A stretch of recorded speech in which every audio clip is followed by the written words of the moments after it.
Hey, what's up? Miran here. Um, I will say that I will be improving the camera quality soon. I'm kind of making a new setup. I'm not holding the camera goofily now, and that's an improvement, and hopefully the audio should sound a little better. So more improvements are on the way, so please bear with me.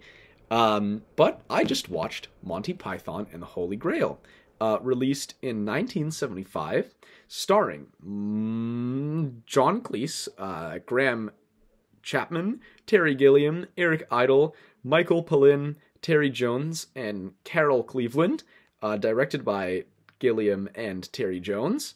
Um, and this is a classic, right? Like, if you haven't seen this, I don't know why you're watching the review, because you probably just won't enjoy it if you haven't already seen it, right? Like, Monty Python the Holy Grail is a classic. It follows the classic, legend of Sir Arthur, the Knight of Britain, the King of Britain, and his Knights of the Round Table as they venture on their quest to seek the Holy Grail and whatever goofy conflicts come along the way. And what can I say about this movie? Man, it's awesome. I loved watching this. I haven't seen this in a year or two.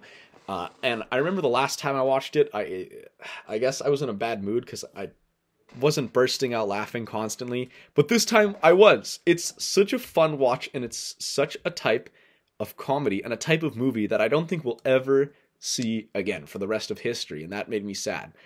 It's really refreshing to see, all of the comedy that comes out nowadays, the like triple S A tier comedians. Your George Carlins, who's kind of from a while ago, and your Dave Chappelle's is I think the best modern example, or even like Bo Burnham. There's always it always has to be really intellectual, right? And it has to be really funny. But what's considered great comedy nowadays, and I agree because it is great comedy, and I'm a huge fan of all the people I just named.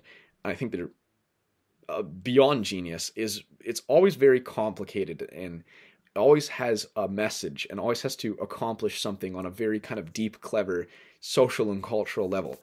And while that is awesome, and I do think that that's what comedy should be doing as an art form, right? Like it has to progress.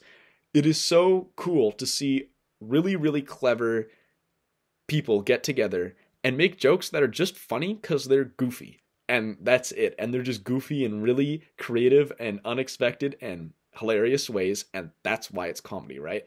Like, seeing a bunch of idiots gather together and decide that there's a woman who they think is a witch, and because witches burn, they must be made of wood. And since wood floats, and ducks also float, that if this woman weighs the same as a duck, she must be a witch, and that's how they decide, and they just take themselves totally seriously, is funny, because that's just funny, and it is.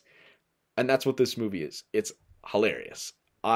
There's so many massively iconic scenes and skits from this movie that have been ingrained in our culture since it came out. And, this came out a really long time ago. It's 1975. And I think that alone is testament to its timelessness and its quality. And these are jokes that will be funny pretty much for the rest of time. There are places that have aged a little poorer, like, when Sir what's his name, Gallahan, I think it is, enters the like castle of all the seductress women. That's a little weird and gross. And, there's maybe a couple jokes that are definitely from 1975, and I think can be, looked at with a more educated and critical eye in this day and age. And there are also some parts that aren't that funny. It does drag a little bit, especially near the second half. There's a couple more scenes that aren't as funny, and it starts to lose a little momentum. And I think definitely by the end, you're a little bit ready for it to conclude. But most of it is awesome, and the parts of it that are awesome are awesome, the greatest.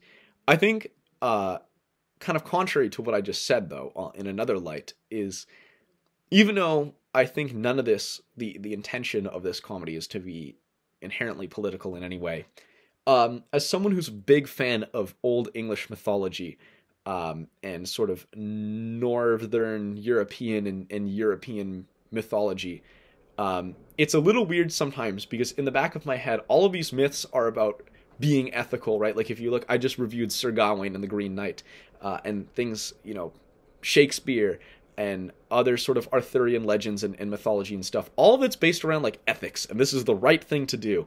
And this is how you be a good person, and this is how you be kind to others. But at the same time, if you look at history, like, white Europeans that made all this mythology have not exactly been the kindest members of history, and have kind of been responsible for a massive amount of garbage.